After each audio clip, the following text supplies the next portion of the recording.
when the people do stick around and they do listen and they do start to see progression in their own trading, then they come back, and that's the people that I want to stick around, because it's only going to get better.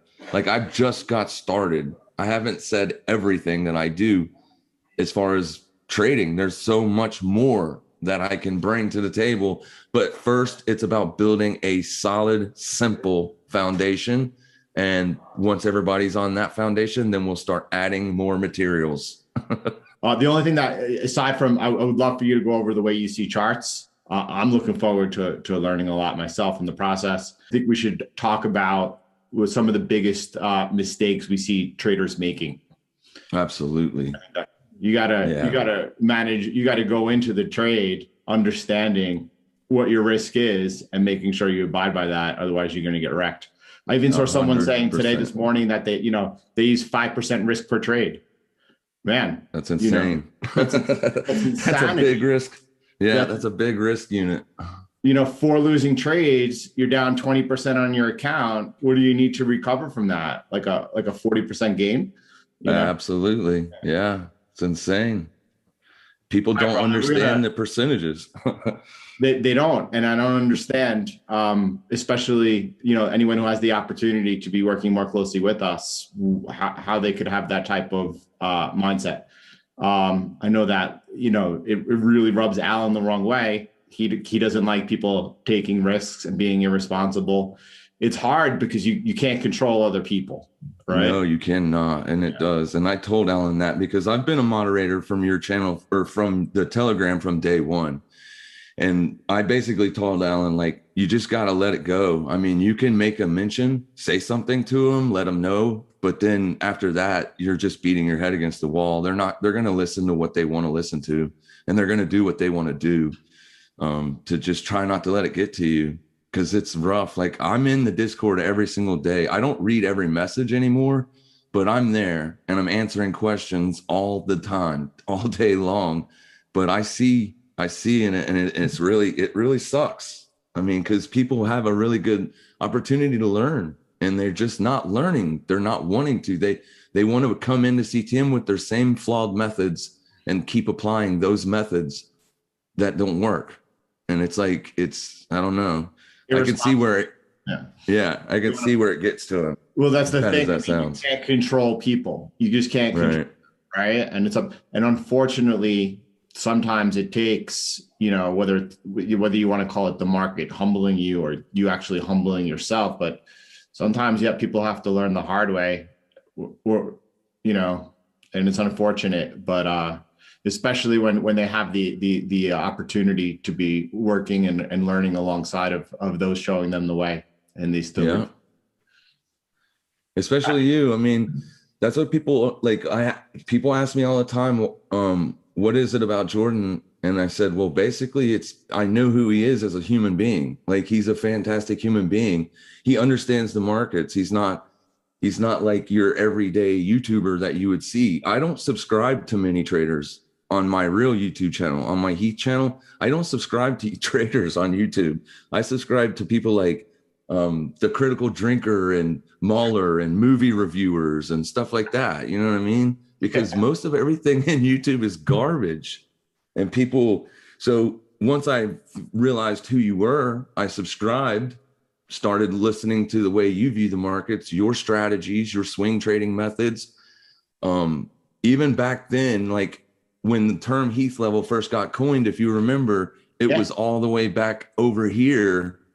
It was Bitcoin 13,000. Yeah, right. Because I was still a skeptic, right? Because Bitcoin was new. I was still a skeptic. This level right here, that's the Heath level.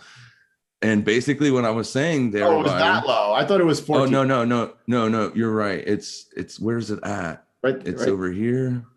Yeah, it was like 14K. Yeah, 12 and a half, maybe 13. It's in that area, Keith. I don't remember exactly. There it is. It's that second lowest high right there, because that high is the old 20K high right there. Yep. So basically, that was in the last market cycle, the last bullish phase of the 2017 market cycle.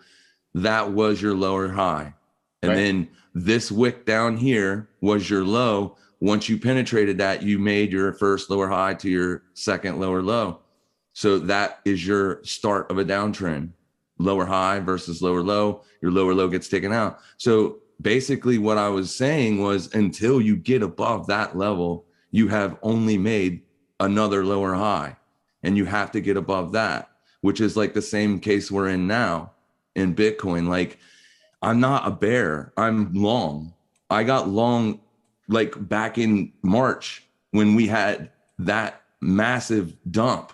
I remember. And we were both saying, yeah, counts down 50%. I'm buying more. You know what I mean? It was at that point when I started realizing and doing more research into Bitcoin, like, why is Jordan so extremely bullish on this asset? Because I didn't know much about it. And then I started to learn everything that you were saying. And then I became to see it as like, which, you know, basically the same way you are. It's a very, very new asset with potentials untold, right? So yeah, it was worth the risk for me to go ahead and start buying it. I don't trade it, I only buy it. So with Bitcoin down off 50%, whereas people bought in up here, they weren't listening to what you were saying. They don't realize that we're in Bitcoin from much, much lower. And even with me buying red weeklies, that just brings my cost basis up very little, because I got in a lot down at the bottom, and I only buy with a small amount on red weeklies just to kind of get a little bit more Bitcoin. It does bring the cost basis up, but barely. So like, this was a 50%, it was a 50% loss on unrealized P&L is basically what it is to us. Whereas other people have, of course, right. It sucks. Yeah, but I'm still in profit. I'm not dead. Like, and a lot of people got extremely hurt, like to the point to where Kraken is now making it to where you have to have $10 million. You have to be a high net worth individual just to trade on margin. And it's because so many people now owe Kraken so much money because they don't understand the concept of risk and how to manage it. But this lower high right here on this current bullish phase of this market cycle, we got to get above that. Until we get above that, everything is, to me, just another lower high. And that's all I'm trying to explain to people. Like, is it a good time to buy? Absolutely. But is it a good time to buy with your mortgage and 100x leverage? Absolutely not. Right. No, this thing can go lower, just like it can go higher. We just don't know. We don't know. We have to apply risk mitigating principles in investing. People just don't understand that. It's about making money to them, and it should not be about making money. It's about positioning yourself to best further your position in life, so to speak, your financial position. Like, that's what you've been saying all along. It's about positioning yourself to where eventually you can prosper off of this. And I wish people would have taken that message from you instead of what they've gotten from you. It's a shame. Well, it's difficult. It's difficult. The internet in itself, right? You could say, this box is red, and you'll have, 20% of the people tell you that circle is blue. That's just the way it is. I think that the messaging actually for the majority, or I would say for half, is definitely, taken in, absorbed, and then put into practice. You have people, just learning about the work that we do, and they're like, and without even listening, they're just kind of like, go from the start. You have people looking at this as, whether we're talking about Bitcoin, whether we're talking about trading or the markets, as a way to get rich quickly, which is anything but. It actually takes calculated moves and risks and understanding time. Yep. People underestimate the time factor when it comes to all of this. Well, even, sorry to interrupt you, even the new people that come in, that they try to learn, basically from the YouTube channel and everything. You and I both know why it started. It was just basically so I don't have to keep answering the same questions over and over again. But even them, they assume that they've learned something to the point to where now they can change their life. And absolutely, I agree that they have, but I keep telling them and reminding them, what you've learned is just but a small piece. It's going to take a lot of time and experience for you to learn how how random this market is. Like when I take a trade and they see it, it's a fantastic trade, it worked out. There are a lot of times it does not.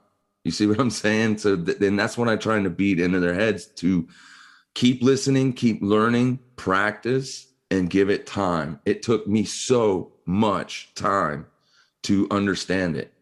Once I stopped trying to get rich in the markets, once I started trying to go about it on how can I still do this, but manage my losses? Because at this point, it's not about making money anymore. It's about how do I stop losing money? And that's basically when stuff started to change for me anyways. Well, I mean, listen, part of the reason for this conversation is I want to learn a lot from you. We get to, we've spent for a long time kind of working side by side. When I mean that, it was, you were literally one of the first people who started participating and being present every day as we looked at the charts together, right? For it's about a year and a half ago. And,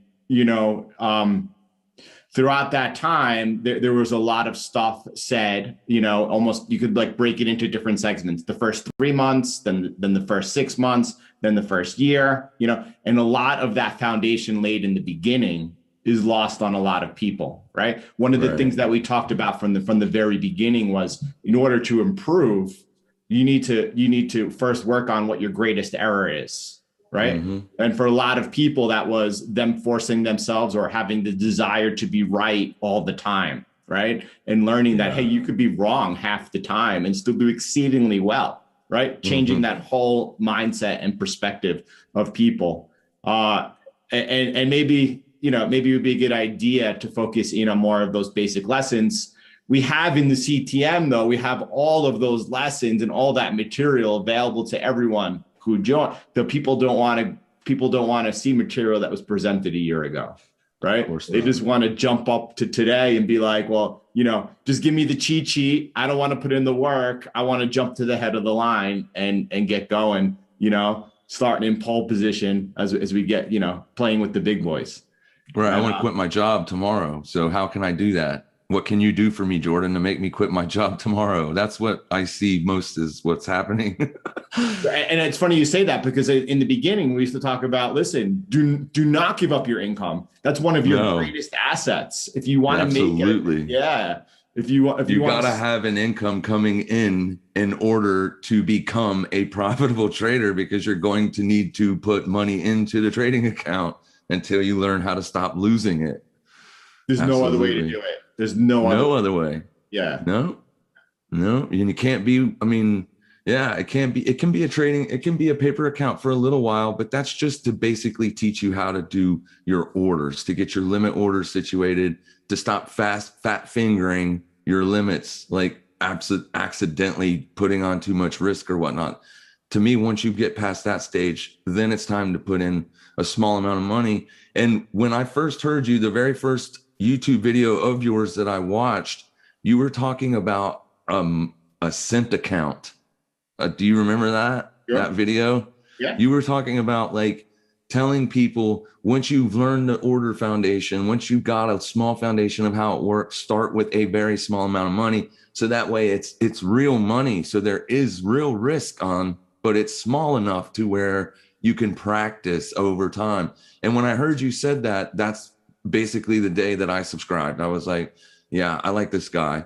And the longer I listened to you, the more I understood that you knew a lot more about the way the market works as far as fundamentals than me, because I'm a price action trader. I've always been and I always will be. But there are fundamental things as a trader you need to understand. Like as far as like we got the FOMC coming up on Tuesday, Wednesday. Those are important things. And it's just, you had a solid foundation, a knowledge of the market, and you're a family man and a godly man. So that was enough for me. I was like, yeah, I'm going to stick with this guy and listen to what he's got to say. And it basically sprung a beautiful friendship. Absolutely. I mean, I can't wait to the time we get together and just kind of hang out together. It's amazing sometimes how things work out, and it is.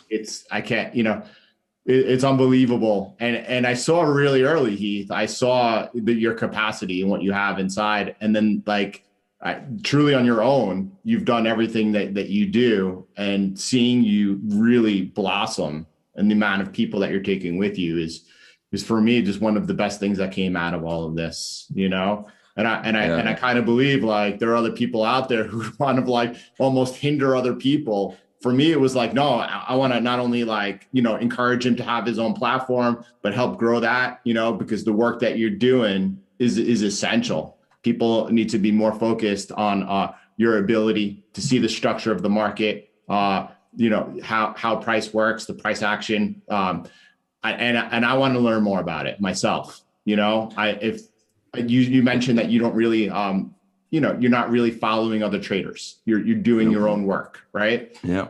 It's the same thing for me. I don't have the opportunity to follow other people's work. It's kind of why my work tends to be a little bit more unique, because I'm not influenced by other people. But I would like to be influenced by you. Could you talk about market structure with me? And Absolutely.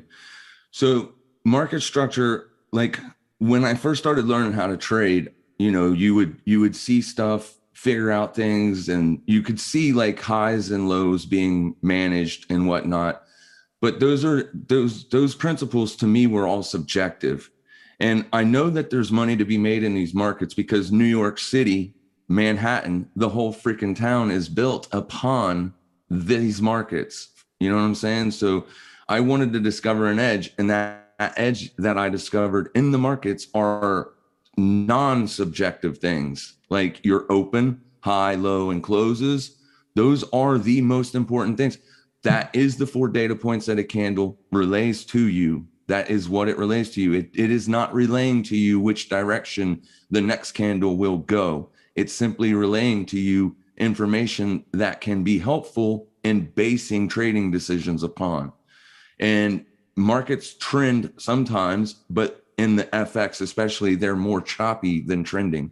I think I read a stat. I'm not sure if the stat is correct, but it's something like markets are only trending like 20% of the time, and the other times they're just range bound and choppy.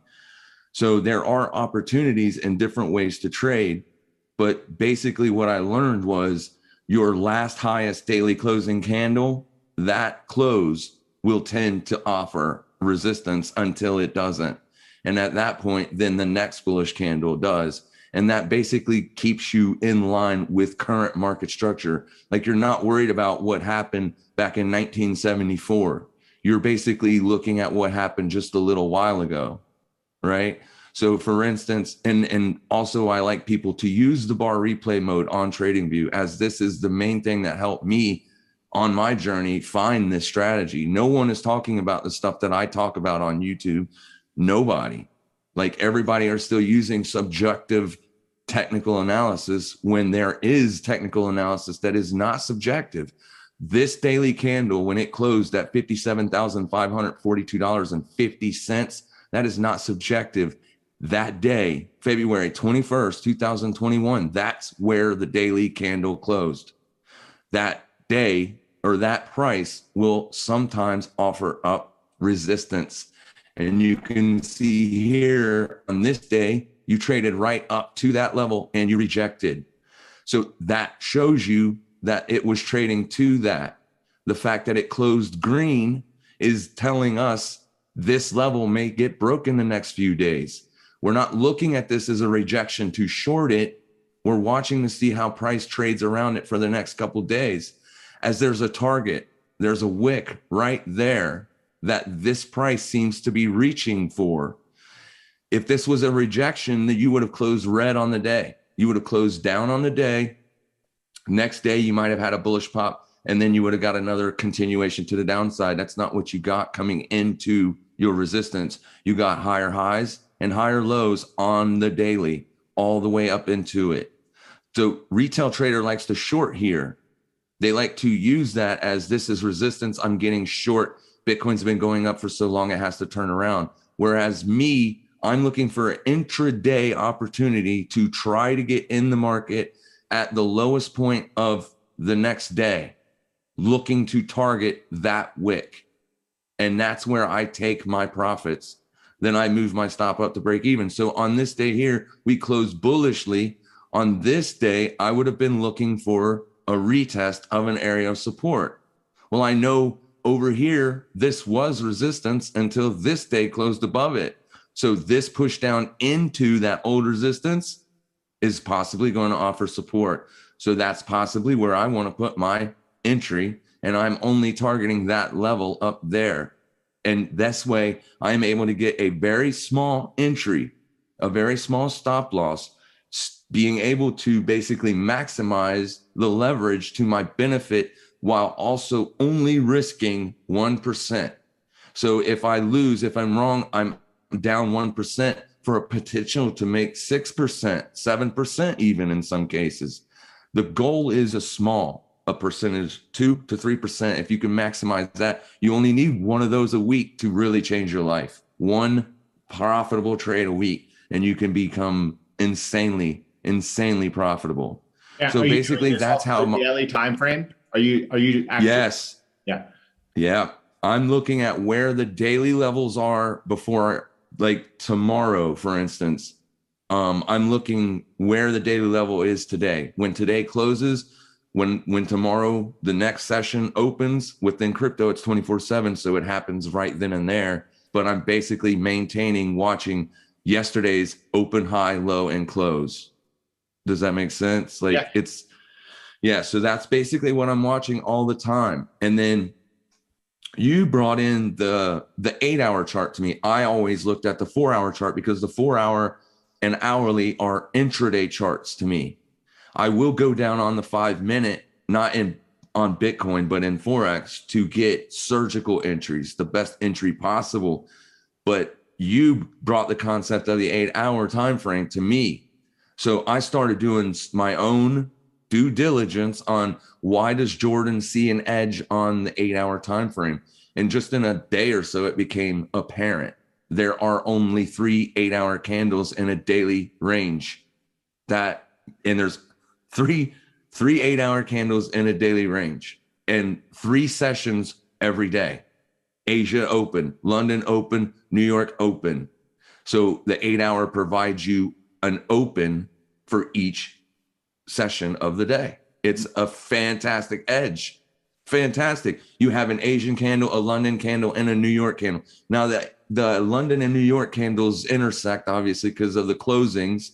It's on, it closes at 9:00, but and then the London close is like 11:30 or 12 or something. So you do have a bit of intersection there, but it's a fantastic little edge because there's 3 8-hour candles in a daily range. So 3 sessions makes up your daily range. 3 sessions, your Asian, London, and New York. The New York session is the last session of the day. That's the last bit of volume, the massive amount of volume that's going to come in on the market and move order flow. Order flow is going to project your daily range. The order flow that comes in on the New York Open is generally going to be the bulk of it. And then you're going to have closing positions around the London close around 11:30 to 12 o'clock. This is why anything after that is useless. You're just going to have the rest of the day be a choppy, or it's going to continue the direction it already was going at the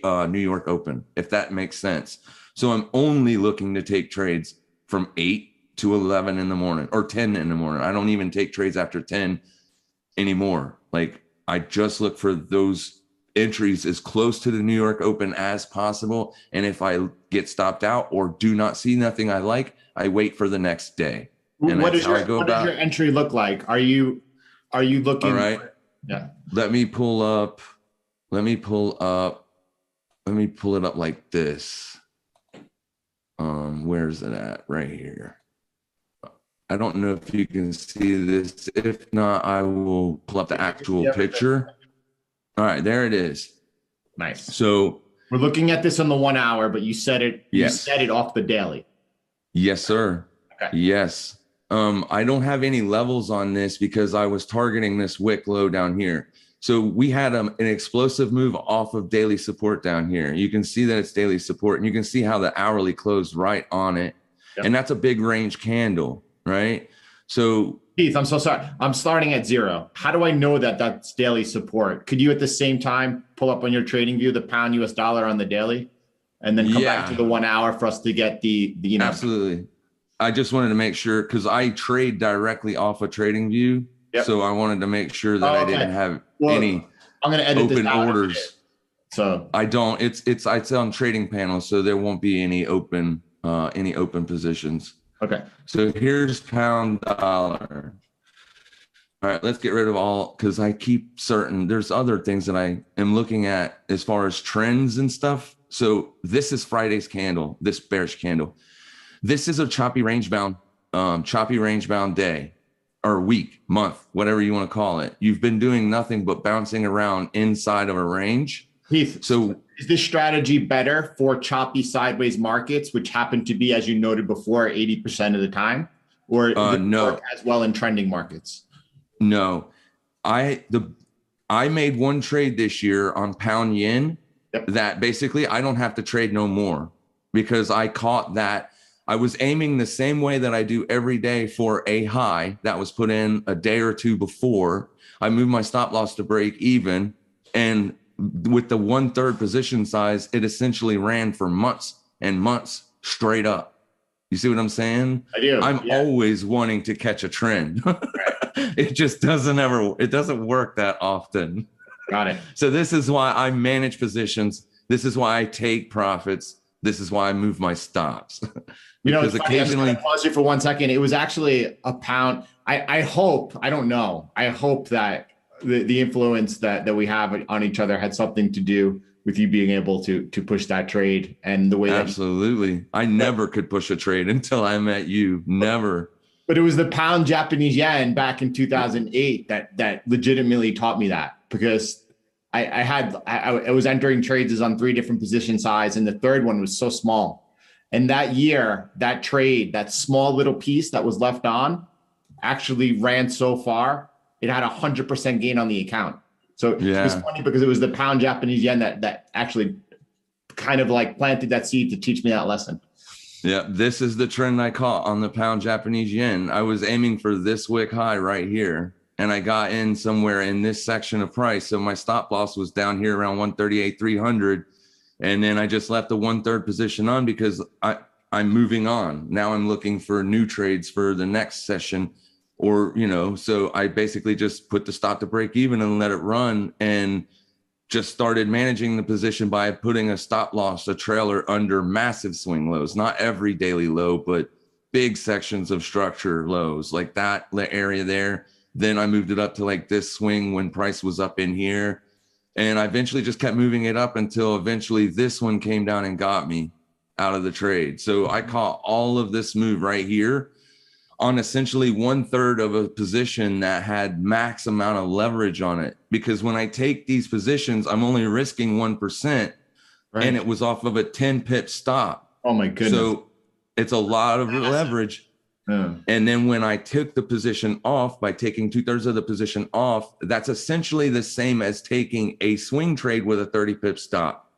It's still going to be a pretty big size position with a 30 pip stop, right? Yeah. It's going to be a pretty big position for 1% of your total account equity. So you can see just how massive that move was. And I just hung on to it, and it was a fantastic move. Fantastic. It was the best trade I have ever taken in my life, except for Bitcoin, obviously. But that's all you need, right? Imagine in the last year and a half, those 2 trades. People don't understand the majority of their profits come from a minority of their trades. Yeah, 1 or 2 fantastic trades is all you need every single year, and you will be so much more profitable than you can even imagine. So getting back to the pound dollar, this intraday trade that we took right here, on bearish candles, bearish closes are going to offer support, whereas bullish closes are going to offer resistance. It's not going to keep price from trading above it. It's just for daily closures, right? So this was support on your last bearish candle. You took out this candle support as well on Friday's close. You have broken beneath support, and you closed very weak on the day. There's no wick on that bearish candle right there. That means it closed at the low of day. This was a trap. This was a trap. We had some news this week. I got stopped out of a trade over here because I went long aiming for this wick on this day right here, but you could see that it went down. So this I thought was a trap because we broke above resistance, but this is just what you deal with, right? It doesn't mean that that's going to hold. And then you came down, you tested support, you ran up again, back into resistance. So, but the overall trend is down because here is your highest high. Then you put in a swing this is a swing of price to the downside. This is your low. This is a lower high. Once you took out this wick, you just made a lower low. So yesterday, I'm only looking for shorts because this trend may be changing. It may be. So I'm looking for a short. So let's go into the intraday charts. All right. So maybe I had that line on something else that wasn't the daily low, but this is your daily high up here. When I woke up, this happened at 3 o'clock in the morning, this push to the downside, right? So whereas people are looking at this as bullish, I'm still thinking from the longer daily charts that we're looking to head lower. We're looking for lower prices possibly because we have a lower high and a lower low on the daily time frame. So on this push up, this happened at 6 o'clock in the morning. And then this candle pushed up at 7 o'clock in the morning. And this is when I got my entry. I took my short there and I have my stop just resting above that high, that candle's high. That's where my stop was. And my target was this wick down here. All right, so the reason 1 second, Heath. Yeah. So your entry was as price made a higher high than that green wick, that green candle's wick. Yeah, but this is an hourly. It's not an 8 hour. Hourly charts, they are completely different. Like, no, that's okay. I just want to understand. Yeah. So this is essentially a stop run. Like if you go into a smaller time frame, even than that, people are going to look at this as a bullish candle because you took out this candle's low and you closed strong. For sure. But this is intraday. So you have a lot of fake out price action that happens intraday. Right. These are the areas of which I'm looking to get in.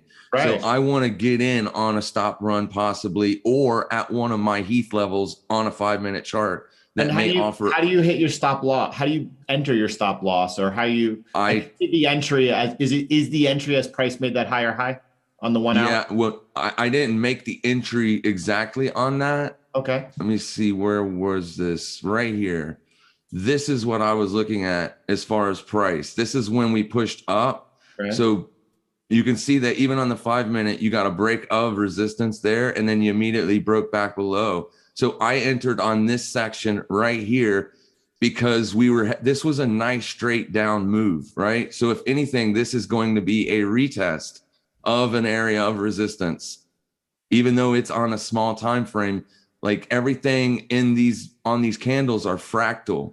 So like if I draw a line right here, that's your last support on that 5-minute candle right there. And this happened after the London Open. So you got continuation. Price tested that area twice and left. Now we're back into it. So what is the purpose of price coming back in at the New York Open? This is at 6:45 a.m., 7:25, 7:30, is to stop anybody out that got short here, right? That has moved their stop above this high.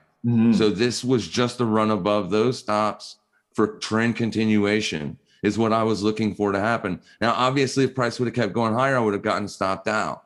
So at this point in time, my stop was just 10 pips from my entry. So I was above all of these highs right here, and even this one, I think. But it was that hourly. When that hourly put in the high, it was this push up is when that hourly high came in. So I'm targeting, usually I target low of day, or if I'm going long, I target high of day, right?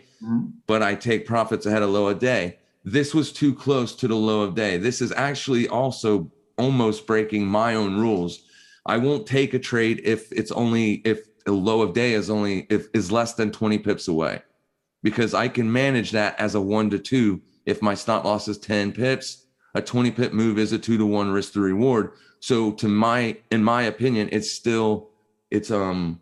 a positive return essentially, because you can possibly make up to a 2 to 1 risking the daily low. Which I had intraday trade is good risk ratio 2 to 1. Absolutely. It's about risk to reward. It doesn't matter if you're looking on a 8-day time frame, a monthly time frame, a second time frame. You're looking for areas on the chart that offer up a good risk to reward. So where everybody's going to get long here because they're looking for continuation. This is a breakout, but you didn't break out. You never took out resistance. And in fact, when you traded into hourly resistance, which is also daily resistance, this right here, look what you did over here. You traded into that and put in an hourly bearish engulfing. And look at what time it was, 1 o'clock in the morning, 2 o'clock, 3 o'clock. There's your London Open. So all this volume that's coming in is coming in ahead of the London Open. And then you get your London Open, boom, you get a leg to the downside. This has to be looked at as a retest unless you start making higher highs and taking out stuff. One hour higher close is not good enough. So I was assuming that this hour candle's low is going to be taken out. And that's what I was targeting. I didn't know it was going to happen, obviously. I have no clue if a trade's ever going to work out. This wick is my target because this price, even this candle, this is a bullish momentum candle. Never has price came back in and retested any of this. So this becomes an inefficiency in the chart, so to speak.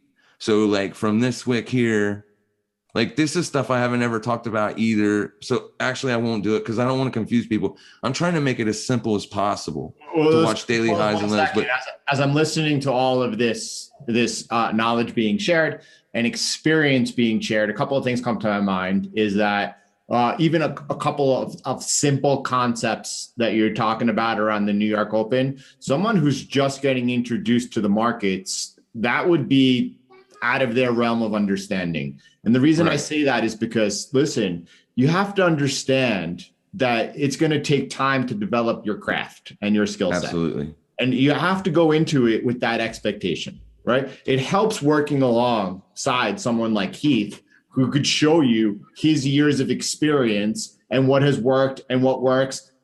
Heath's always looking to learn as well. But nevertheless, it's like a huge catapult, working alongside someone like that. You have to understand also that the more you listen to Heath speak, the more, like, if you invest, each day he puts out some content, over 3 weeks from now, a lot of what he's saying is going to make a lot more sense to you. And 3 months from now, you're going to kind of be on par with him in understanding and continuing to go. Don't expect to get everything right away. It's the markets, they're complicated, right? And going in and understanding that, look, a lot of what he's talking about, maybe in this moment is over your head, but I guarantee anyone who starts watching Heath's live streams for 3 weeks in a row, all of a sudden, the stuff that he's laying out there for you is going to line up and make a lot more sense. Yeah.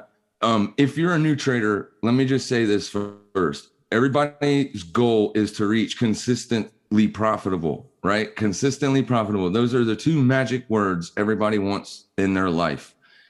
You must first reach consistency. You have to. So if you're taking trades and you're getting chopped up every day after 10 o'clock, 11 o'clock, 12 o'clock, 1 o'clock, stop doing it. Like, just stop. Reach consistency first, and then the profits will come.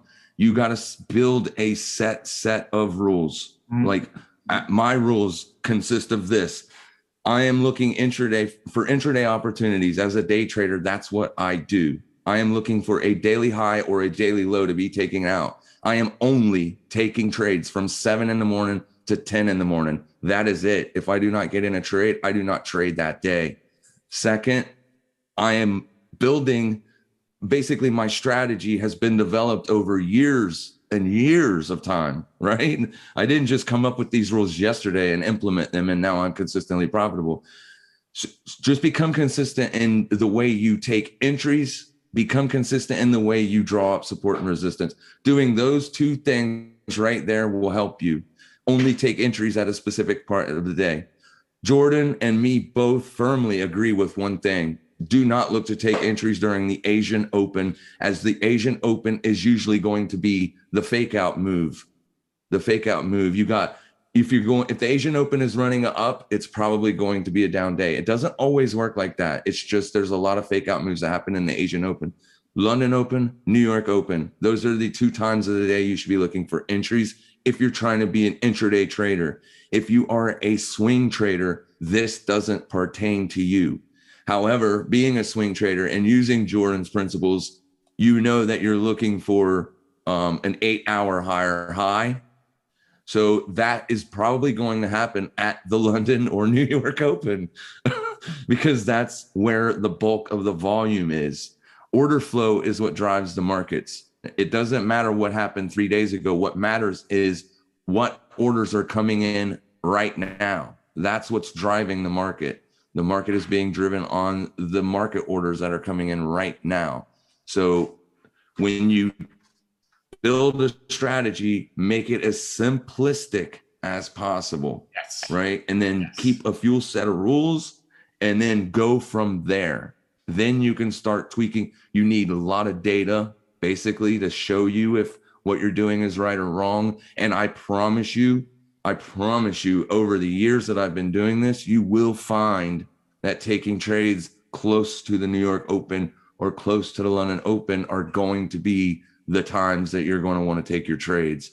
But you also like have, I said, just as far as your rules, you also have something in place to protect yourself after, intraday trades. After how many losses do you kind of stand aside? And is that for the day or is that for the week? Two losses in a week. I'm done. I don't look. I tell newer traders that are using paper accounts, you can go as far as 3, but a 3%, if you're risking 1%, you're down on the week 3%. That's a pretty nice size drawdown from week to week, a 3% drawdown. So, and you're not looking to make 3% back on your next trade. You're basically starting over. That's how I do it. Like good mindset. If I have a losing week, I don't go into the next week thinking, well, I was red last week, so I want to get green this week. It's more about I still go into the markets looking at the same thing every single day. And over time, it just works out. It just works out because my rules I've put them together for myself and it seems to be what works. So I'm never trying to get back what I lost. I just keep moving forward. You just keep moving forward. Psychology. It's right. Underrated. It's really underrated. People want to know what's my entry. That's what they want. Yeah, it doesn't matter. That entry is already gone, bro. You just got to keep moving forward. Is there a video on the channel, Keith, that talks about the basics of market structure? How you I have a playlist. Yeah, I have a playlist that it says beginner trader start here. Those go over the simplest concepts. My live streams, I'm basically going over the same stuff every day.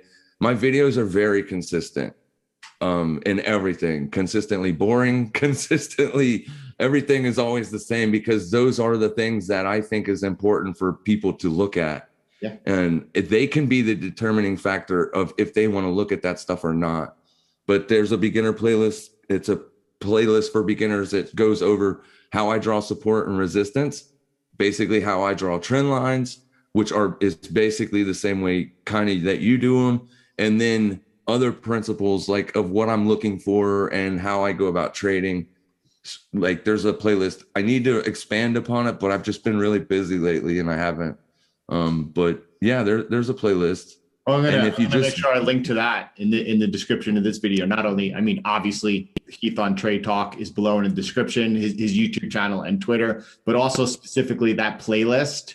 A lot of people hear things like beginner and they feel like, oh, well, that's not for me. I want to know what that advanced intermediate stuff is. But if you don't have the correct foundation, you can never get to being advanced or even intermediate. Beginner is essential, right? So a lot of people. Essential. Yeah, it's essential. Yeah. So you gotta have a like you said, solid foundation. Where you're talking about building a solid foundation is absolutely essential, right? For any trader. Do you have a way that you go and you look through the markets and different opportunities on different pairs in order to find out which intraday trade you're looking for?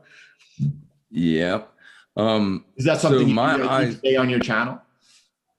I only go live 2 days a week, Tuesdays and Thursday mornings, bright and early, 5:30. I have internet issues, which is why I can't go live during the day on most occasions. Uh-huh. But in the morning, they're not throttling the internet. So I have really good service in the morning. Okay. So I'm up anyways, because I am always up a couple hours before the New York Open. I get up. So I'm ready to go. So those 2 days I do intraday, or like get basically showing people what I'm looking for on that day, like what trades I think will be the best, or what assets would be the best ones to look at the New York Open. So yeah, that's what those 2 streams do. There's also, like, on that playlist, I give you away, like, if you can use the FinViz website and see which pair, because me and Jordan can see them just by looking over here at the percent gain and percent losses on the day. That tells us what's the strongest and what's the weakest on the day. But you can look at FinViz and it'll tell you what's the strongest. Now that will change when the New York Open happens, right?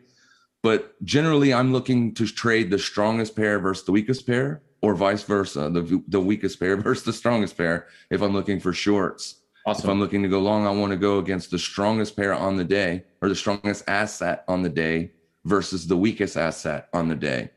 And a lot of times what you're going to find is when you wake up, or at 7 or so in the morning, those assets are already going to be trading at high of day. Mm-hmm. So I'm also going to tweak it to look at other pairings to see if there's, like, if I'm looking, the pound is the weakest on the day, then I know I want to go short the pound. If it's already trading at low of day versus New Zealand dollar versus euro dollar and a few other things, then I will go look at other assets to see if there's a pullback yet on the day. Because like I said, I need at least a 20 pip target. If I don't have that, I'm not trading. And if there isn't that, then I just don't trade. So like, there's a lot of things that I look for on a daily basis, and it's just became easy for me, but I understand that other people that aren't familiar with what I'm talking about are lost. But yeah, well, the pound I was looking, investment of time. Even you're talking about, like, look, we're able to look at just the watch list and understand what the strongest and weakest. Everyone could do that, but you can't do it today. You'll be able to do it tomorrow. And you just have to be okay with investing your time to learn something that you value, right? There's no shortcut. There is a huge shortcut. Just listening to Heath on Trade Talk is going to be an enormous shortcut, right? But at the same time, it doesn't mean that you're not going to be having to put in the work. You have to put in the work. So here's a trade that I took yesterday on Doge. My rules for crypto are different because crypto is a very volatile market, a very illiquid market. Mm-hmm. And like I said, there's no rules. So a lot of the concepts that I trade with on Forex, I'm testing currently in the crypto markets, and they seem to work pretty decently. So yesterday, and Bitcoin, like Jordan always says, is the tide that lifts all ships. Well, it's also the tide that's going to bring down all ships. So I'm not looking to short Bitcoin because I'm long Bitcoin. I'm looking to short other assets like Doge, for instance, that I know is garbage and eventually will more than likely go back down to zero, or not zero, but down back where it came from. Right. So when I'm taking my short-term short opportunities, I'm looking to take them on a crypto other than Bitcoin. So yesterday we had a down day on Doge. So not yesterday, sorry, Thursday. So Friday, this is today's candle. This was my entry. Friday's candle traded up almost all day. I'm looking for a spot. It didn't trade up all day. It traded down almost all day. And right before the end of the day, it had a huge spike up into an area that I was watching as resistance. Let's go into the 8 hour. Okay. Right here. Yep. 8 hour. Yeah. Last bullish closing candle. In a downtrend is oftentimes the opening price of that candle. And this works on daily, 8 hour, 4 hour, hourly, is oftentimes going to offer as resistance. These things are fractal. All right. So this is what we call a Heath level. Right. There are other people that call them other things: demand zones, supply zones, order blocks, whatever you want to call them. But this is what I was watching. So this is what we're doing all day in Doge. We're just heading lower and lower, and we put it in this low and then have just a massive spike up. So the FOMO buyers are buying this, and I'm waiting. just sitting by waiting like a sniper. And boom, I got short right there with a fantastic stop loss just above that wick. Wow. My profit is daily or 8-hour support down here. All right. Could you zoom out a tiny bit? Just want to get a better look at it. Zoom out, not in. Yeah. Okay. So this is support over here. This is where I took profits. As soon as price got down there, I know for 100% fact, no subjectivity in it, that was support. And it probably will be support again. So I took 2/3 of my position off. I moved my stop to break even. I am still short on this asset. Here's another Heath level or order block or whatever. You can see it's playing with price right now. You see how that works? Yeah. So, but now's not the time to take the short. This was. Why? Tell me. This could be a bounce off support. This could be the low. This could be a bounce off support. You could start seeing higher prices on Bitcoin as well. See, when you're trading at massive areas of support, those tend to hold. You definitely don't, like, I'm not looking to get short now. I took the short yesterday. That trade successful.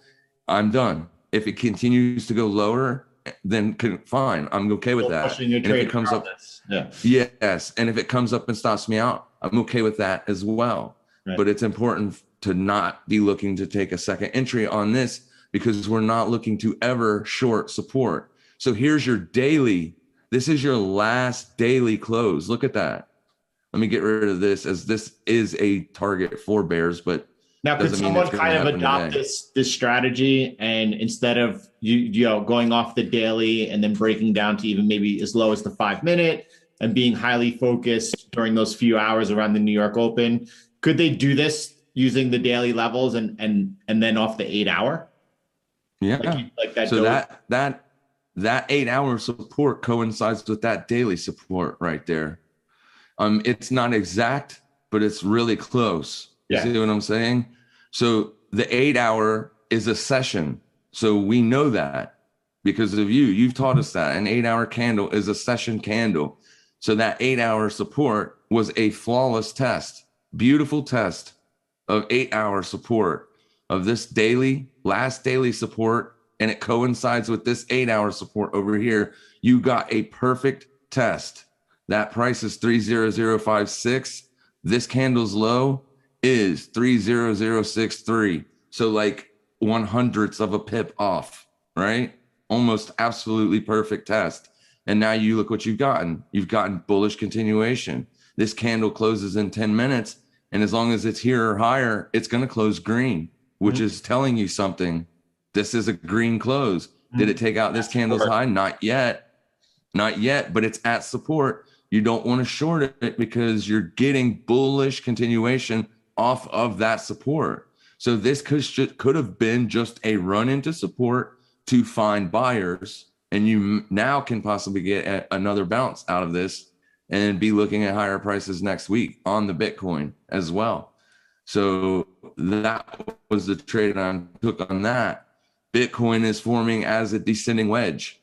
I'm not a pattern trader, but I keep an eye on them as they're important to some people. This is a descending wedge. If you get your support level down here, this is what we call a bear trap. Here is your last daily support. That's your last daily lowest close. You got 2 daily closes below that level and instant bullishness. This is a bear trap, right? You traded up into your resistance, which is only the trend line. There's an 8-hour bullish candle right there. If I put my line right there, look what your wick did. This was my entry yesterday, right? Now, Bitcoin didn't go as far as its daily support now is all the way down here. But what I'm saying is this can be a pullback from this move. We did take out this swing high on a closing basis. So we have to only look at this as a pullback until this low is taken out, because this is a new price swing. This was your price swing here. You found support. You're getting a bounce. It is a lower bounce compared to this price swing, but you did take out this resistance here. Sure. You did take it out to the downside, but I'm just saying this can trade down and find support. I'm not looking for new shorts down here anymore. The next thing that I can see Bitcoin doing actually is finding support and getting a big breakout. There is a lot of people shorting above this level. This wick now will become a bullish target for me. This one right here, because everybody that got short here or over here or here, they have now trailed their stop probably to there. Beautiful. So this could just be a move down. It can go as low as this right here. Yep. My Heath level, a demand zone. As long as I'm not closing an 8-hour candle below 32,970, I will be looking for bullish entries targeting that wick, because that would look to me like you're getting ready to get a wave to the upside. That doesn't mean it's going to happen ever, guys. Markets are 100% random. Okay. But I'm just basically showing you how I systematically go about finding setups day to day. But I'm not looking to take a long on this right now where it is. It would have to come down to here for me. If it doesn't and it breaks out, well, that's better, because then you will be looking for retests and resume plays that Jordan has so eloquently taught so many people to watch. And they do work. A lot of people will say that they don't, but if you go with market inefficiencies and stuff like that, they do work. The market will go back into an inefficient zone, or a zone where you had a bullish or bearish momentum candle that did not ever get a retest. Eventually, price will go up in there and test that again. And there are plenty of them on Bitcoin. This big bearish candle right here, this is why I said it's got to get above this area up here. That's a hole right there. There's a big hole. If you look at that wick to this wick, that's a big hole. Nothing was ever retested in there. So if Bitcoin does get some bullish momentum, they will be targeting whoever controls order flow, will be pushing price up to take out inefficiencies on the way up. You see what I'm saying? It's funny because we've come to the same, that we have, because we have the same levels for the same levels for different reasons. It's beautiful. And I love that. It's finding an edge in a market. That's all it is. New people just have you read the book their edge. Randomness? No, I have not. Would you have any interest in? Absolutely. Yeah. Absolutely. I would read it. I just haven't read it yet. Who wrote it? I don't know. When I first started out 20 years ago, I remember it being such an important book in the markets. I'm going to send you the audiobook. I've never read it myself, but since that you understand the markets as being random, I think that this would solidify a lot of your own thought process. Well, a couple market technicians back in the past, they used to do tricks to basically like a coin flip of randomness and stuff like that. And it's about probabilities of being right and wrong. Like it's the same. It's a 50% chance of being right. However, trade after trade after trade, those probabilities reset, which is why it is easy to blow up a trading account. And that's why new traders are like, well, if there's a 50-50 chance of I'm going to get it right, how come I keep losing? Well, because each time you take a new position, that 50% chance applies to that new trade. It's the same principle as flipping a quarter over and over and over again. You are never going to be able to predict if it's going to be heads or tails. Each time it's 50-50. Yeah. Each chance is 50-50. Right. And it'll come up different every time. You can flip a quarter 100 times. You got 37 heads and 64 tails. Next 100 sessions will be completely different. It's always different. It's always random. Always. I never know what's going to happen, and neither does anybody else. But there are places in the charts that give you up a good risk to reward. And those are the places that people need to start looking to take their trades. And and that's why it's managing risk around these important levels. And each time you get into it, you're starting from zero. We used to always talk about how it's like a casino. The casino over a certain period of time has the edge, right? Yep. Whatever you're playing, blackjack, roulette, doesn't even matter. They know over a period of time that they have, and that's why the way that we manage risk and the edges that we use, whether you're talking about the way that you trade through market structure here, right? you have the levels where this gives me a good risk to reward, even if it's 2-to-1 intraday. That I know that over time, no matter, even if I get stopped out on this trade, the next or whatever, that I'm going to end up ahead. And absolutely, it's so important. It's my fault. I've stopped talking about that because for like a year straight, it's all we talked about. So it's almost as if you take for granted and think, all right, everyone's got it. But then, there are people who are just joining us each and every day. So it's interesting. Yeah. So as a new trader, the best advice I can give you is don't trade with margin at first. Use a paper account until you can understand order types. What is a stop limit? What is a regular limit? What is a market order? And how to manage your risk, basically how to calculate the fact that you want to enter a trade. You have a stop loss with a 1% or a 0.5% risk, as that's how much you will lose if you were wrong, and your target. Obviously, that learning where to take those trades comes later. As a new trader now, you just need to understand how to place the orders and also know that this is all random. That's why you get big random spikes. Nobody can see those coming. This is why you must always trade with a stop loss. When you hear Jordan and me say we don't have a stop loss on Bitcoin, that's because we're investors in it. We like it. We're going to keep it probably forever, at least a portion of it. We expect this thing to be trading much, much higher 10 to 15 years down the road. Bitcoin can be trading at millions of dollars a piece. Right now, Jordan has been following the 4-year cycle and all that stuff, but he's safe even without a stop loss. If you entered at 40K or higher, you're not safe, right? Without a stop loss, you are not safe. So learn how to find areas to take the chance on putting risk in the market. At lows, you're not looking to short into lows. You're not looking to go long at highs, right? Especially if there are clear areas of resistance and clear areas of support. Those little things right there, never, ever, ever buy a breakout or sell a breakdown, ever. Price will come back and it will retest something. And if it doesn't, if it keeps going, you missed it. It's okay. You're going to find another opportunity later. There's always opportunities in the markets. Always, always, always, always. There's a market opportunity every single day.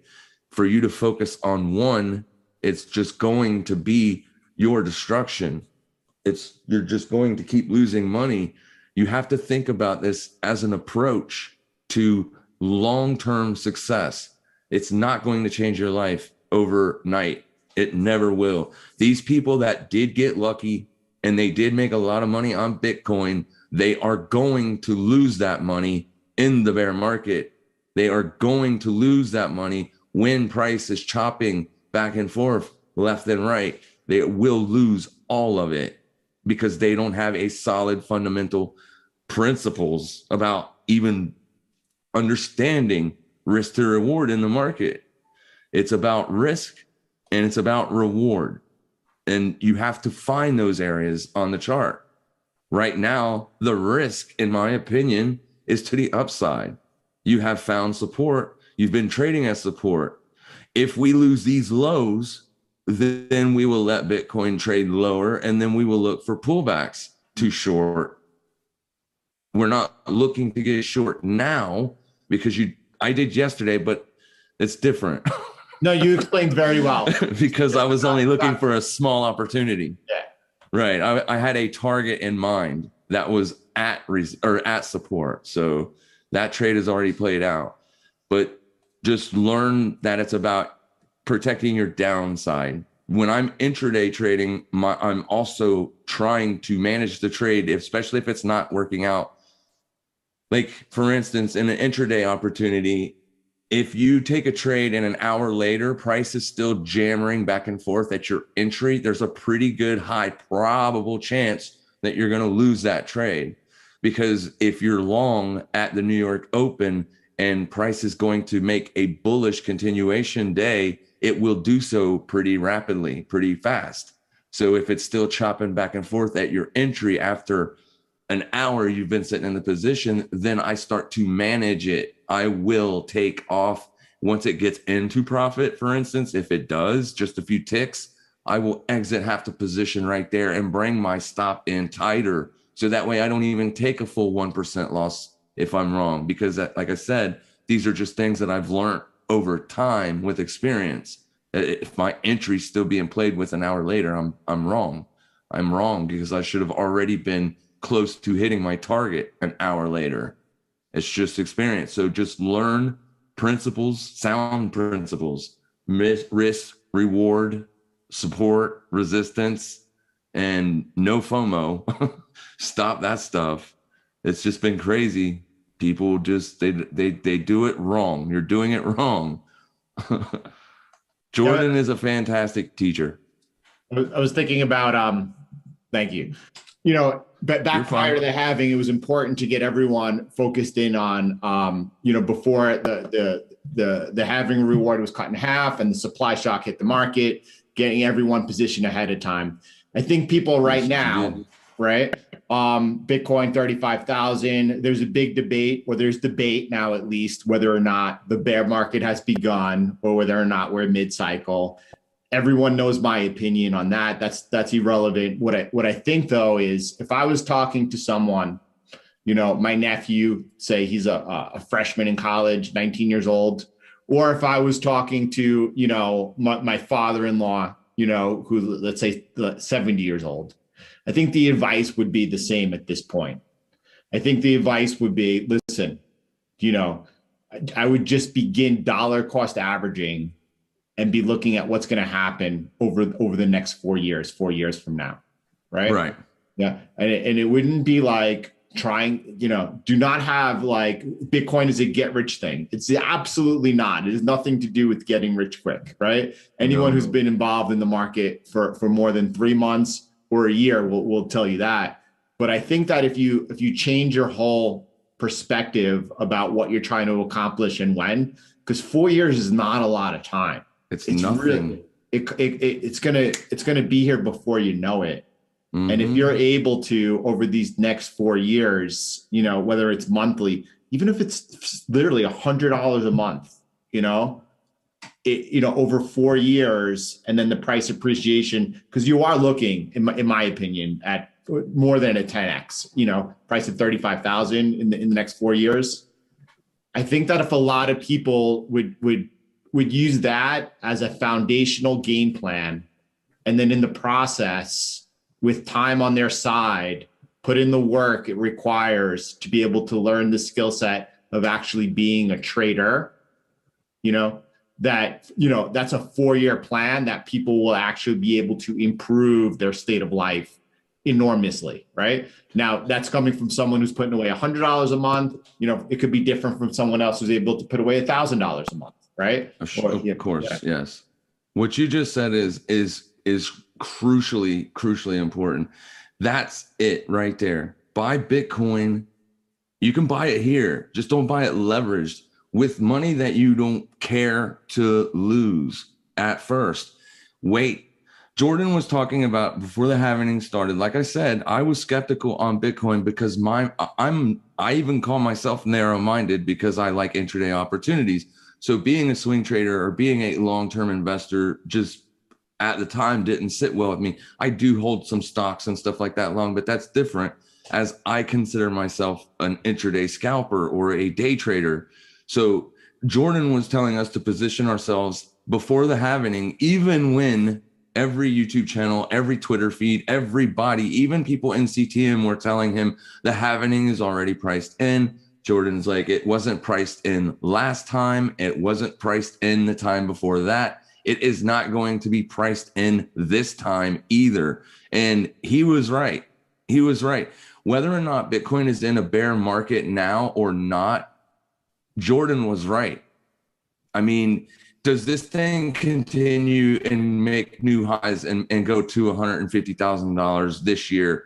To me, with what price is doing right now, it's probably unlikely, but it doesn't mean it won't happen. As far as the bear market concerned, there is a definition for the S&P 500. There isn't a definition for what constitutes a bear market. In Bitcoin, What I would say to any person that's listening to us speak right now is if price is still trading under $45,000 in August or July, the end of July, next month, it's probably safe to say that this bull market could be over. Doesn't mean it is, but it could be, right? So that's basically all I've been saying all along is enjoy the ride, right? Enjoy the ride. Do it the smart way because it becomes a lot more better of a ride. So wherever Bitcoin, if it does put in a low or if it does continue lower, we were positioned right and we're still positioned right because whereas we did lose a lot of money off of an unrealized P&L, our P&L is still madly in the green, right? Jordan made life-changing money, half of his net worth, more than tripled. I mean, quadrupled even. And he's still sitting pretty at a $9,000 entry.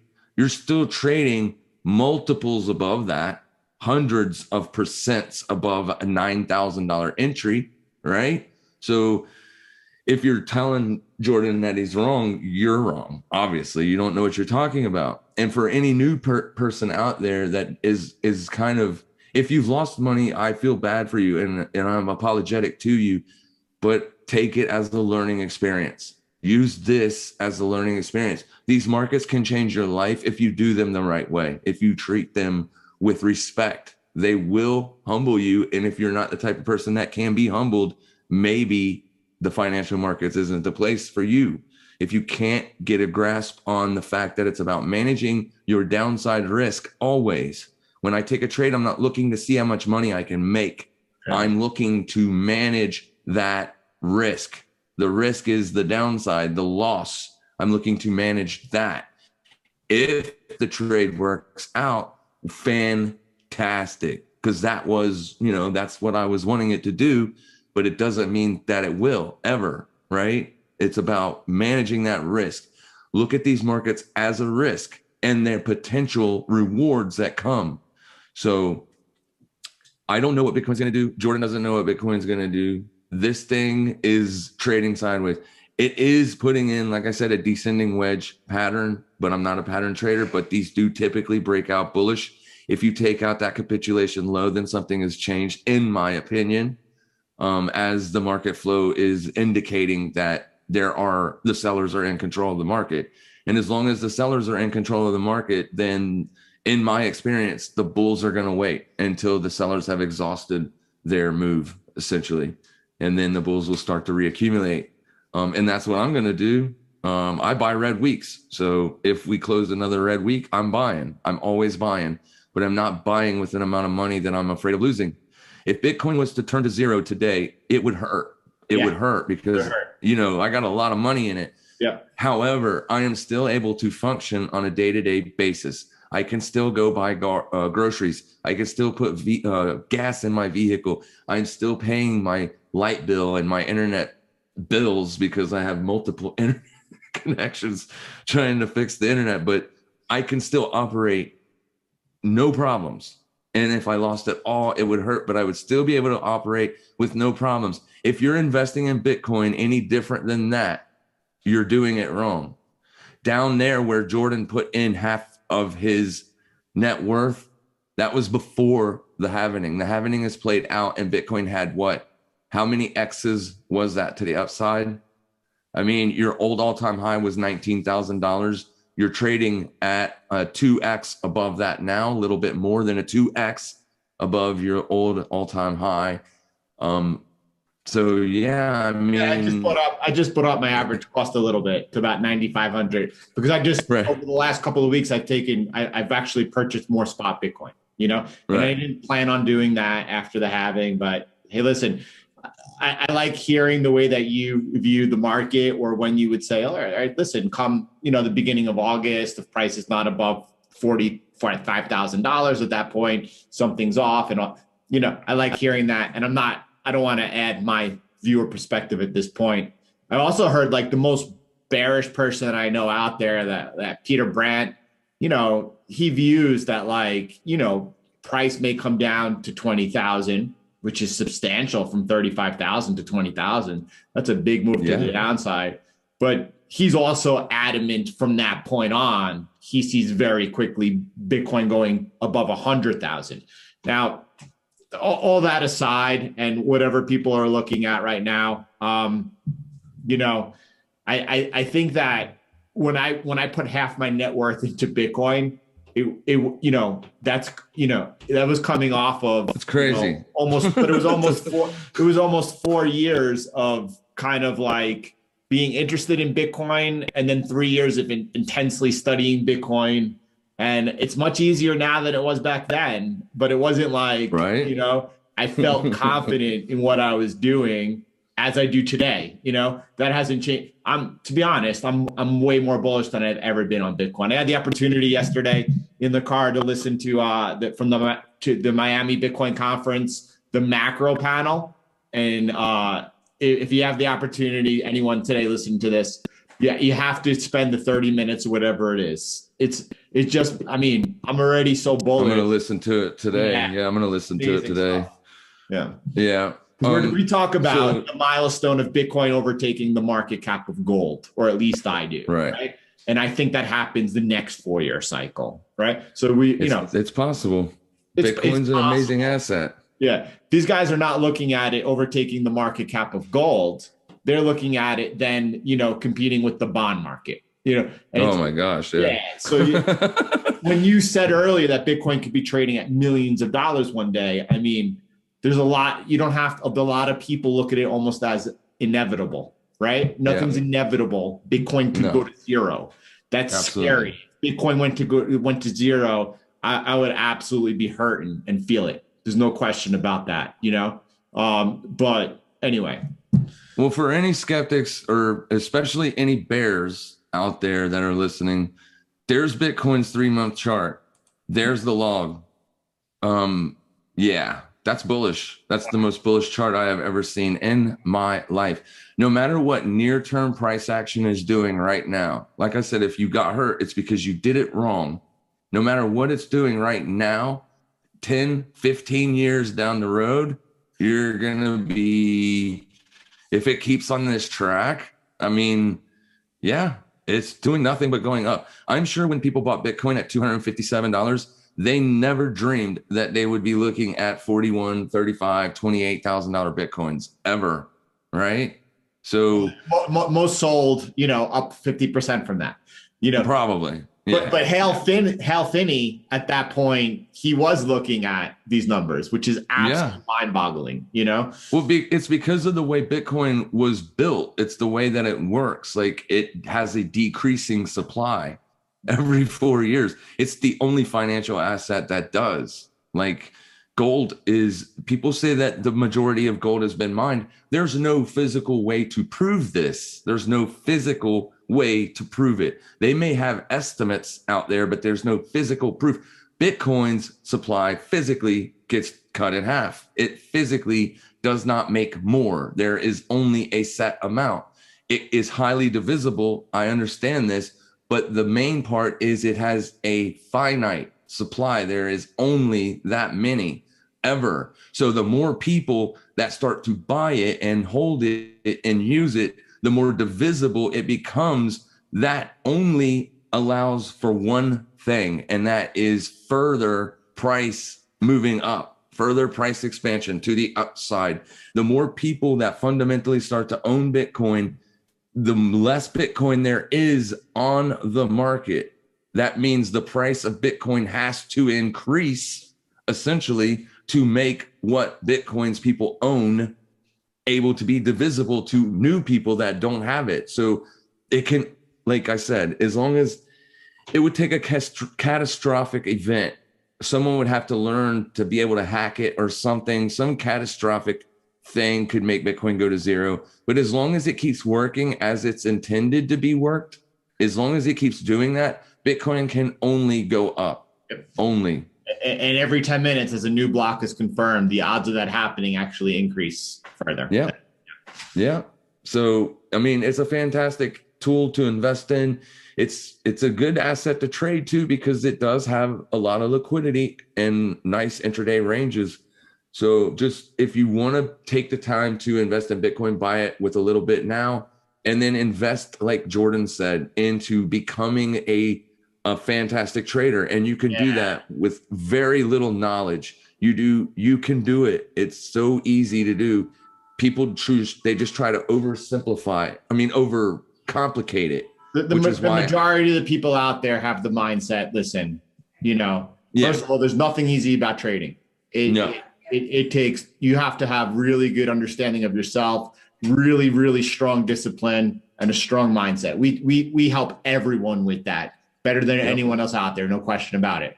It's up to you if you're going to do it or not. But everyone has the attitude, hey, listen, I'm going to just jump into the markets and, with a little bit amount of money, and I'm going to make a lot of money.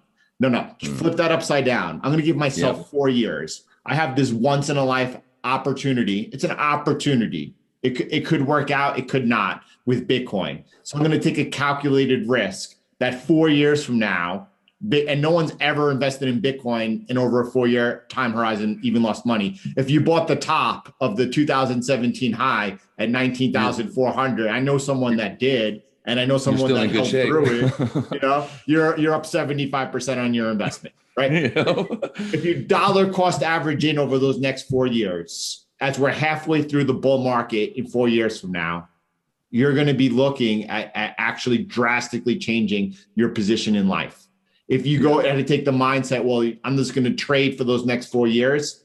As I said before, going into the halving, most people, the best strategy would be holding the duration of the bull market and not trading. People didn't believe that Jordan, when you say most people, that doesn't apply to me. I'm going to go with that advanced strategy or the intermediate strategy, right? The best strategy for most people is going to be holding the bull market. At this point in time, halfway through the bull market, the best strategy going forward for most people is probably for the next, having a 4-year time horizon, learning to go ahead and do whatever you got to do to get that income every month to put it into Bitcoin, and then learning how to trade, invest. If Keith's putting up Tuesdays and Thursdays videos, watch every single one of them.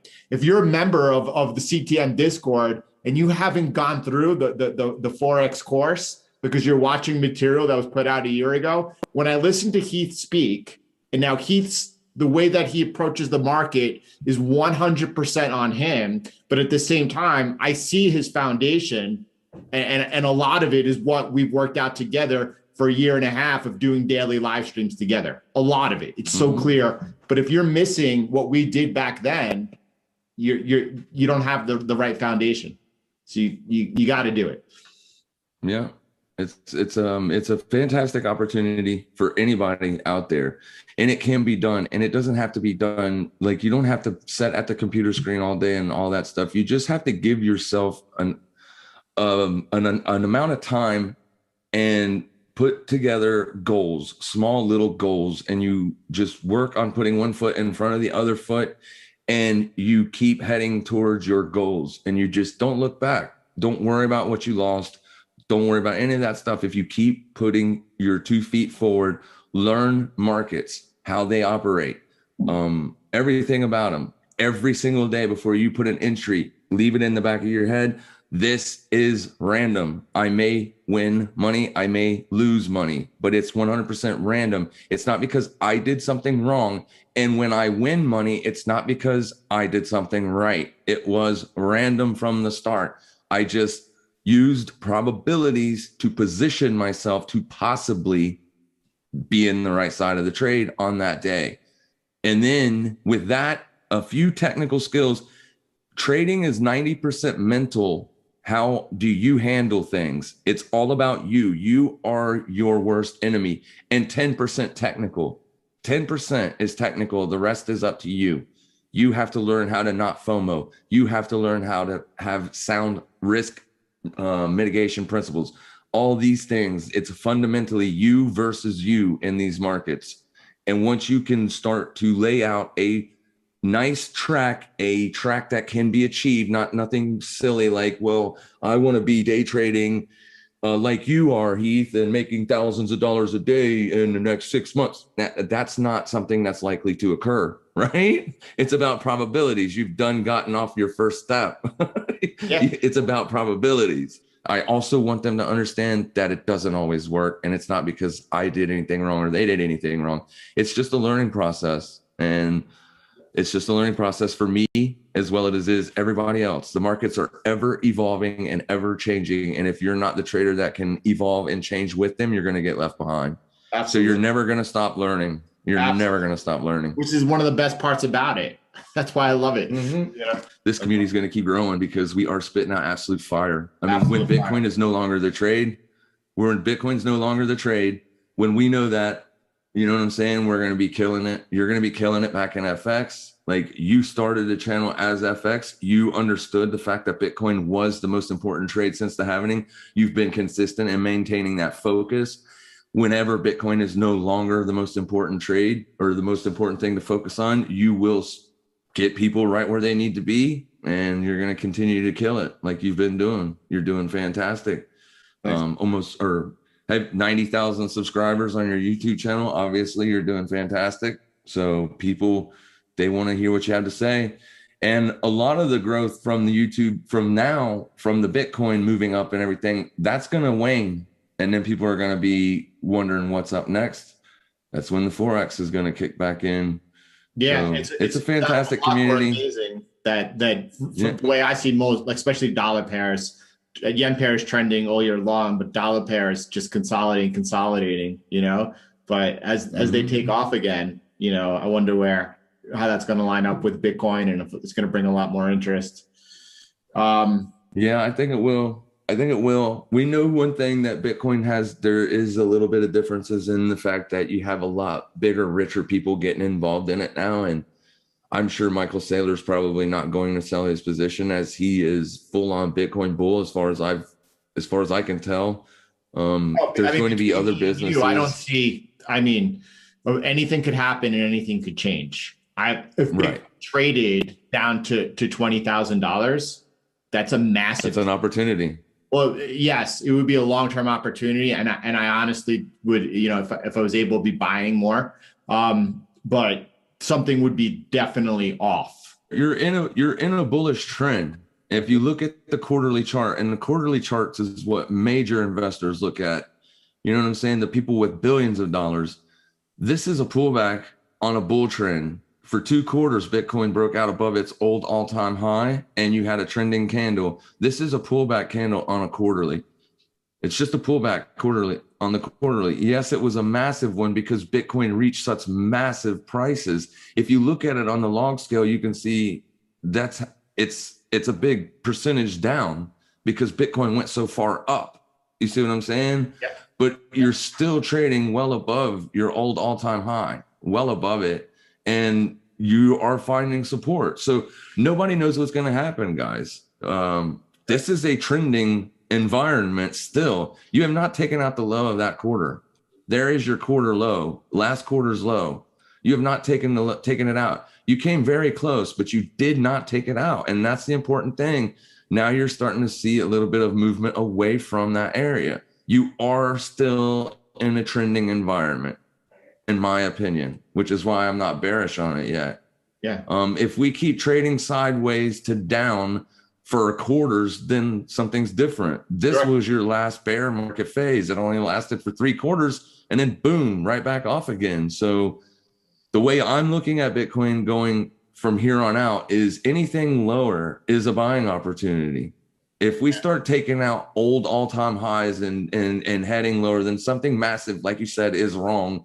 And then maybe I start shedding some of that position and protecting some downside risk. But as of right now, this is a quarterly chart. You are in bullish trending conditions still on the quarterly, right? It's just a pullback quarter. You have to have that in order for bulls to re-enter positions at lower prices so the trend can continue. I don't see any reason to think that it's not going to continue for now. And that may change. Like I said, I look at long-term charts. I look at monthly, quarterlies, weeklies, and dailies. It doesn't look good on a daily, but you are putting in a possible bullish breakout pattern. These patterns tend to break out to the bullish side. Doesn't mean it will, but they tend to.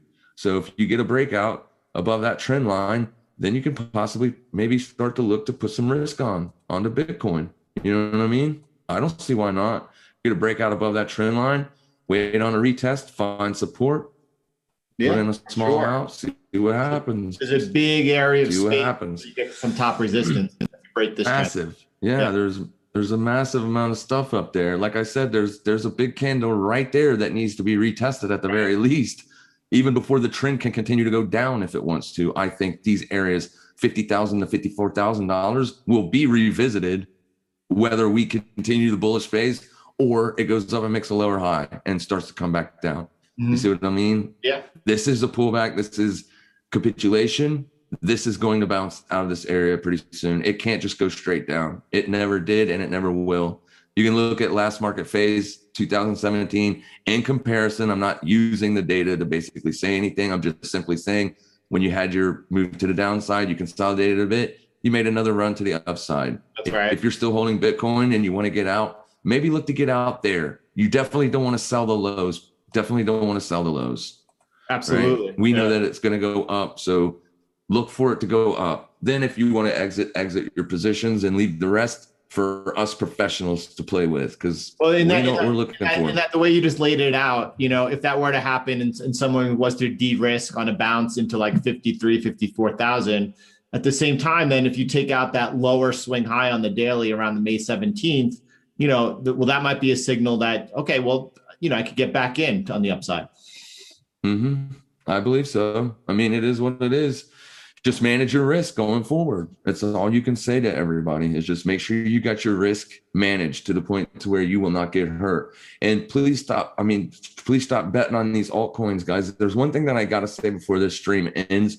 People that doesn't understand markets and market makers and whatnot, market makers provide liquidity. Yes, they make a lot of money doing it, but they are the liquidity providers, meaning if you want to buy your favorite crypto asset, Link or whatnot, DOT, any of these illiquid markets, that means you can buy because there's a market maker there on the ask. That means you can pick it up on a buy. If you have a stop loss in an illiquid market, especially in extremely volatile times, if there's not a market maker sitting on the opposite side of your trade, your stop loss can get stripped, like it can get skipped.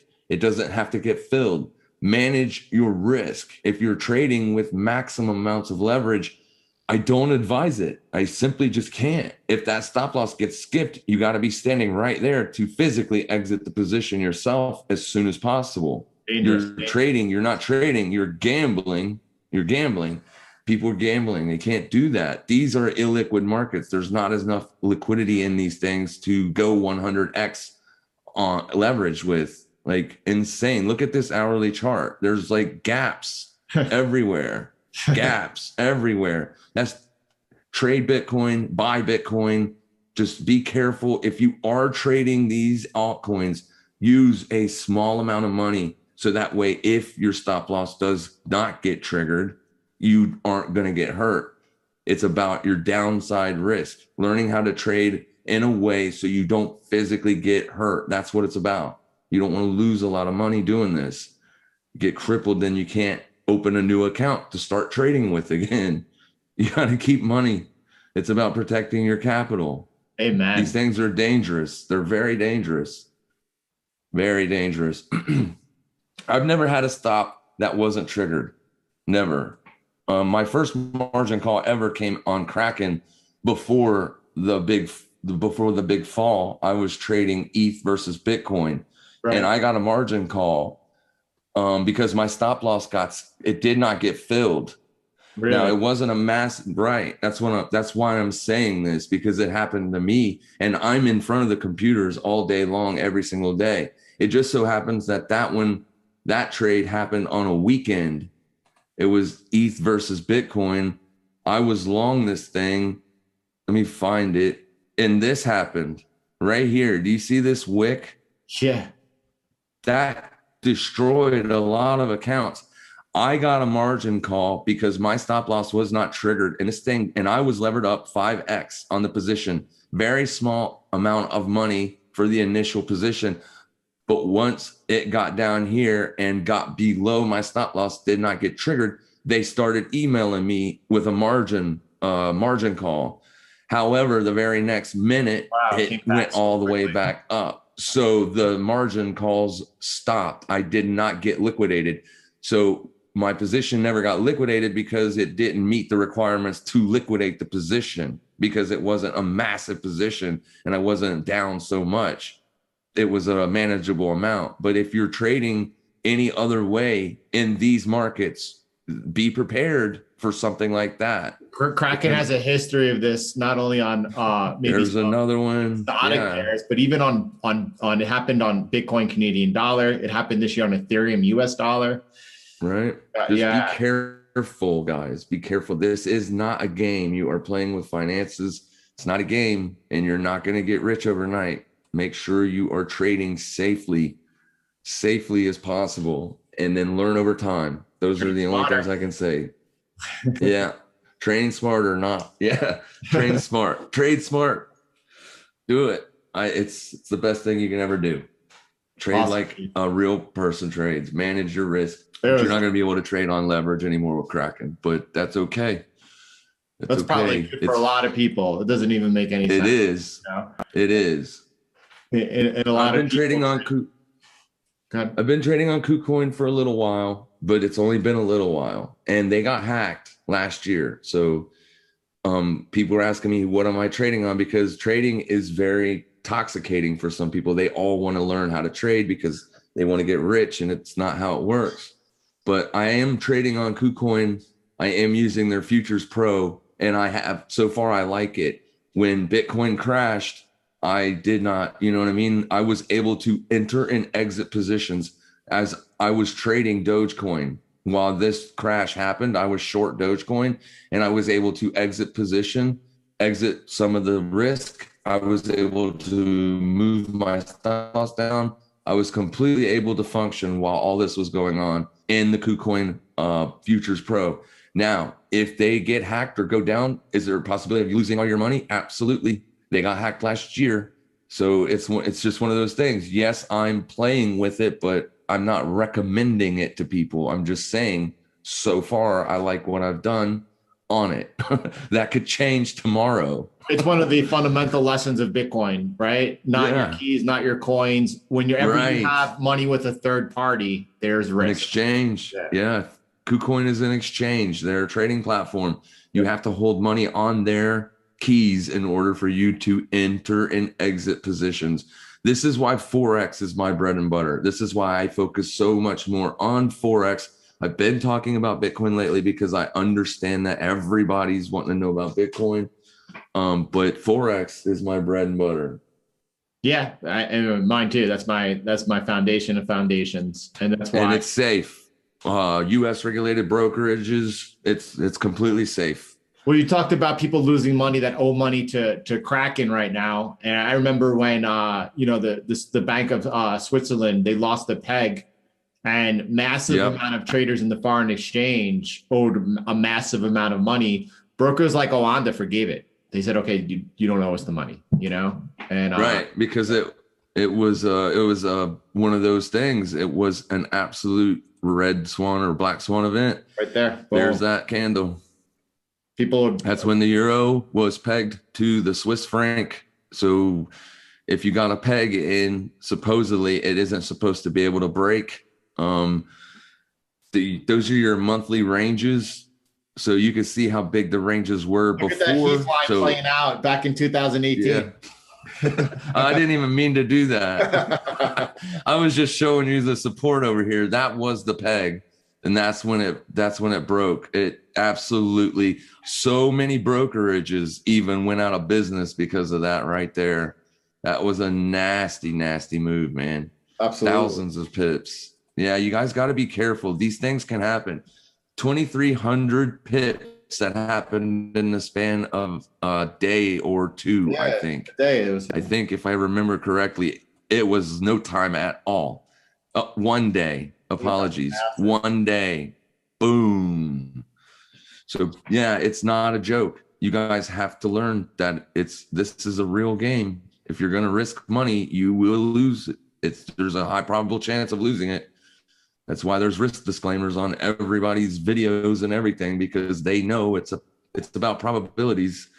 And until you learn that, you're not going to be able to make it work for you. What an important lesson that you shared today about it being, all about probabilities. When you talk about it being random, and having that mindset alone is going to drastically increase what's profitability. That's the perfect example of just how random these markets are. That was a peg. That means the Swiss franc had a peg there. So no one assumed that that would ever break. These are your daily candles. People were buying it. Nobody was shorting it. They were buying the bounce off the peg. They trusted the central bank. Yes, they trusted the central bank. They forgot the fact that markets are 100% random always, and something like that can happen. And that is a death march on so many people. Looking on the monthly, it just doesn't do it justice. That was a massive move that happened in the span of a day, and it closed down there as well. The market closed on that, and that's a lot of people got hurt. Yeah. So yeah, protect your risk, guys. I can't say it enough. All right, Heath. Yeah, that's pretty much all I got to say. Yeah. Absolutely. Thank you for extraordinary, legendary. Yeah. I'm always around, guys. If you need help, you know how to get in touch with me. Jordan's always around. You can ask me questions before him. Obviously, he's going to be busy for a while with a new baby. I know his strategy inside and out. I can help with it. If you got any questions, just ask. And that's basically all I got to say. Heath is the best there ever was. Yep. All right, everyone. Love you, man. Love you too.